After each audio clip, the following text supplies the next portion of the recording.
Welcome back to another video on my 2007 GT500. We have finally completed the transmission rebuild. Everything's back in the car. I'm ready to go ahead and take it for a test drive and see how everything feels. So this isn't going to be the first drive. I drove around a little bit after the last video I posted and noticed that there was a weird vibration coming from underneath the car. I went under there. I found my O2 sensor, which you may have seen in the video if you watched closely, was actually hitting the cross member on the transmission brace. So I went ahead and removed the, there was a old exhaust hanger that was there that's pressing against it. I removed that and vibration's gone. It feels good. So a couple of things that I did notice right off the rip, and I'm gonna go and explain in the video in a minute. Clutch engagement point definitely changed. Shifter feels amazing. Clutch itself feels good. And I'll go over that in a minute as we get into the car. So let's go ahead and get out of here, go for a test drive. We can't do any watt hits or anything like that. Obviously, we have a lot of braking to do. But once we get it installed, we'll make sure and see if everything's worth it, and I'll let you know my thoughts on how everything feels.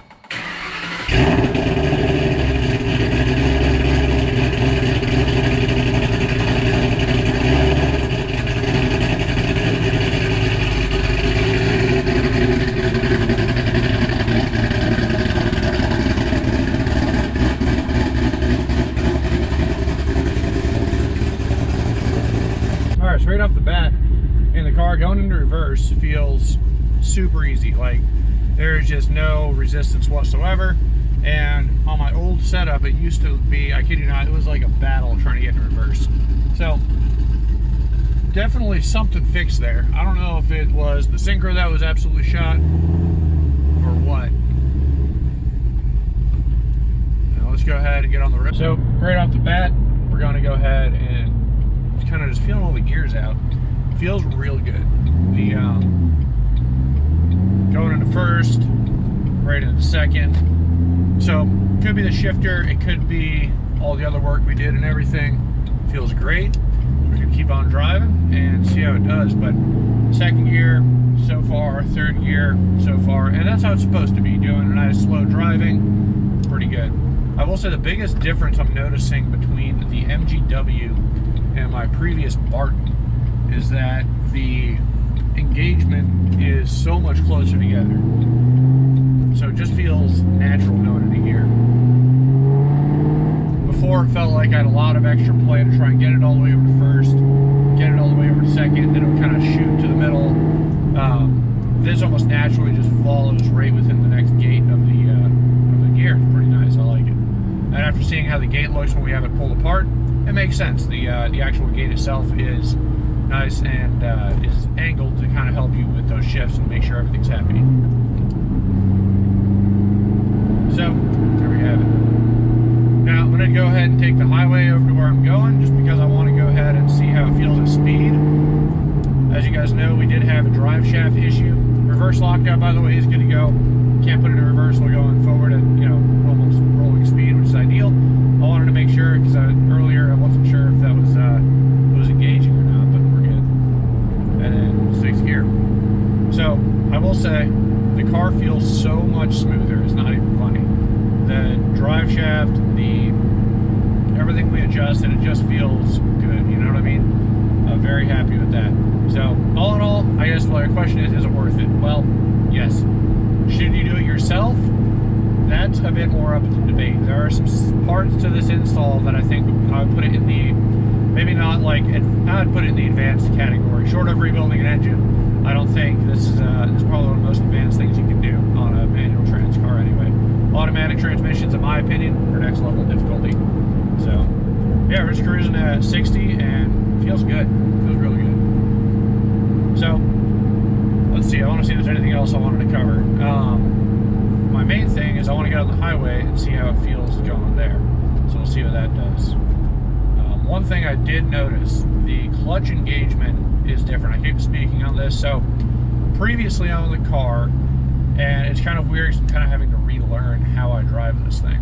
So previously on the car, I would notice that it always felt like it was high to me. So I'd take my foot off the clutch and it would be like nothing. Like it would be a little bit of engagement down low, like enough to bog the RPMs just a little bit, but it really wouldn't catch until almost at the top of the pedal. I've noticed other people with RXTs talking about the same issue, well, I would call it an issue, but the same engagement point, asking how they can lower it and do other stuff. I debated on going to a, I think McLeod, or there might be another makes an adjustable slave cylinder like attachment that runs in the hydraulic line, so you can adjust where it actually picks up. But with the OEM slave cylinder that we have in here now from Ford, we'll see. There we go. So I do feel kind of like a manual noob right now. But the engagement point is probably about a quarter way up the pedal. And then, so if you're picking up your foot, letting it slide just a little bit, you'll be able to feel it catch. You can slip it just fine. I'm sure it'll get a little bit more grabby as things embed, but it doesn't feel like it's not holding power or anything crazy. It feels good. Stay out of moves. Yeah, nothing crazy, just, you know, a little bit up in the RPMs. But fifth gear now, cruising at 65, sixth gear, just as smooth as everything else is. Feels good. Right in, no crazy weirdness going on. IATs are, it's about 75, 80 degrees out, you know, 112. I do actually have some stuff that just came in for IAT addressing. So I'll get into that in a later video, all the parts I'm picking up, but the compilation of parts is happening for that project. And hopefully we should have the IAT issues kicked in the bucket once we install everything. So just jumping right to the heart of it, we're doing some pretty intensive stuff to make sure everything's good to go. And after talking with a couple other guys, Ed Guffey on GT500, GT500 Nation, he has a sweet setup that works incredibly well. So I'm going in his shoes, following some of the Department of Boost stuff, and just kind of seeing what's going to work. And a little bit on a budget, but not too much. Basically, the only thing that's going to get reused is the ice tank, because I do kind of want to keep that, and the we're going to reuse the intercooler, or not the intercooler, the heat exchanger. Everything else, though, is pretty much getting changed out. That gives you an idea. So let's go ahead and get up to speed real quick.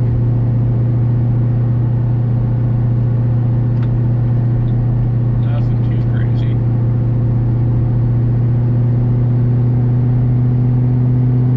Bring us up to 70. Oh, wow. Yeah. So you guys won't know this, but this car had a gnarly vibration. Going down the drag strip at like 130, 130-ish, around that range. I actually preferred 8th mile because I didn't have to get up as fast.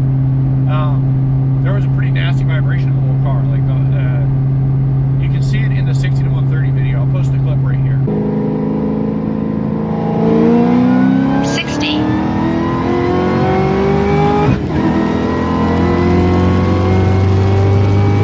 130.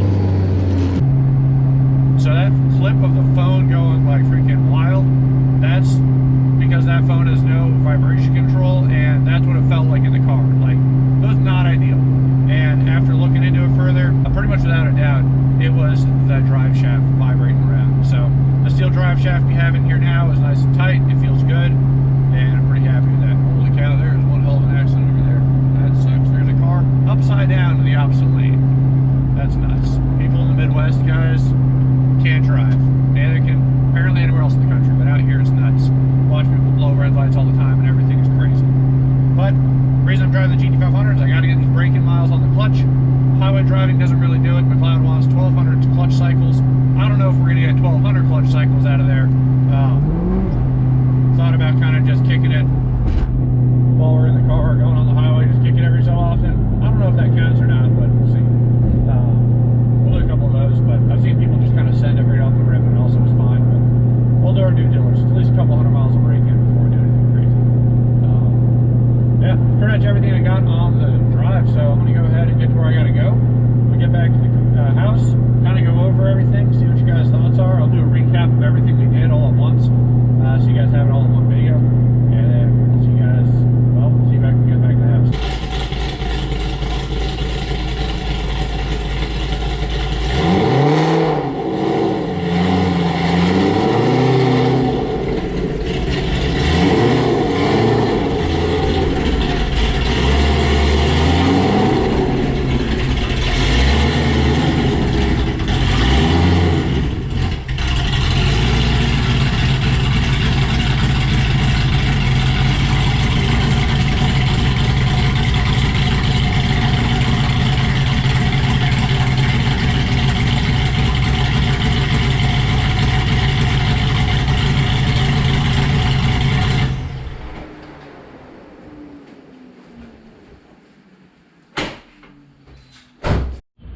All right, well, we just got back from the drive.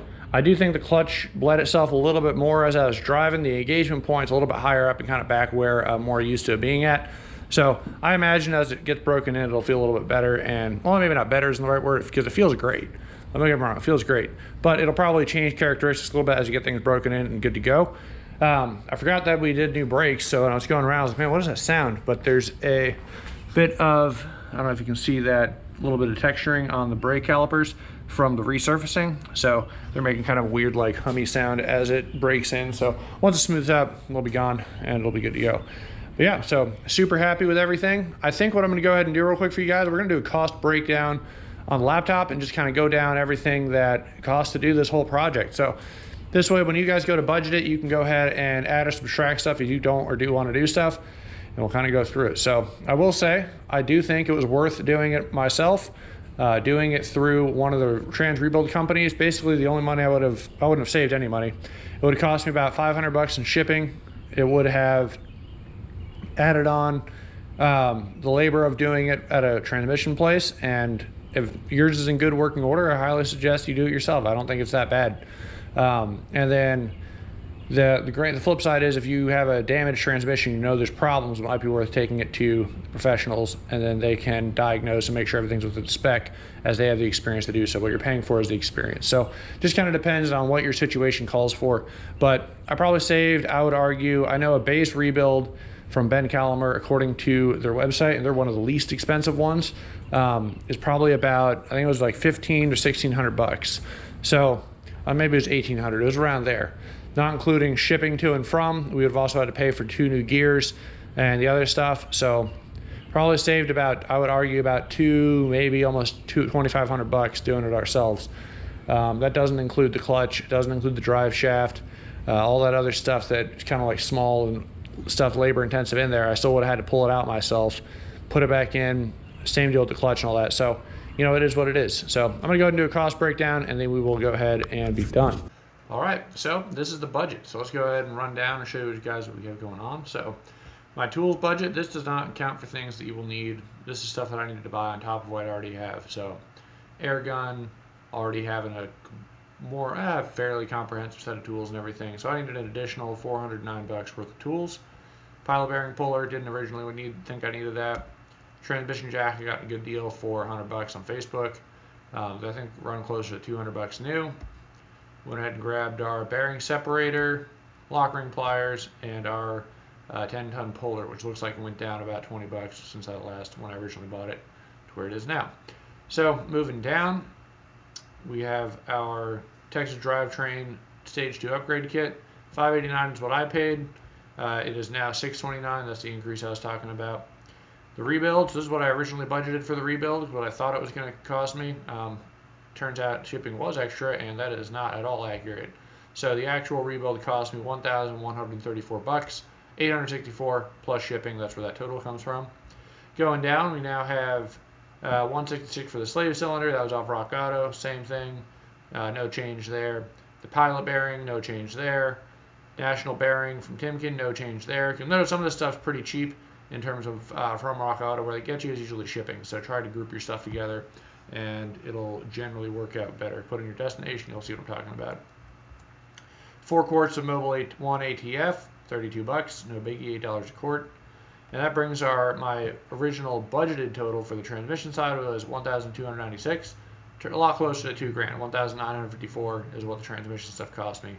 And then the total plus parts was $2,363. That's going to go ahead and end the transmission rebuild series. I'm pretty stoked. Everything worked out. Got our outstanding shifter. I forgot to throw that in the price. That's an extra $500 right there. So, you know, stuff adds up, but once again, it is what it is. So, pretty happy with everything. I think we spent probably closer to almost $3 grand at this point, looking at everything that we did. But, you know, now it's set and good to go for the future. So let's go ahead and run down the parts real quick.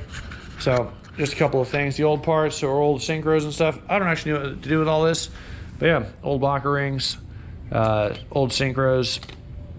There's the worn guys right there. Worn gears. But yeah, pretty stoked with how this whole thing came out. Plastic shift forks. plastic guy right here for that cup, little replacement, that's still a plastic piece, our bearing, and all that other stuff. So it is what it is. Yeah, so all in all, I'm really happy that feels. It feels incredible, super stoked. I think if you have mechanical inclination to go ahead and tackle it yourself, it's absolutely worth it. So yeah, definitely pair it. Make sure you budget appropriately. Pair it with some additional stuff that you're gonna be doing in the same area, and that'll be that. So once again, guys, thanks for watching, and I will see you in the next video.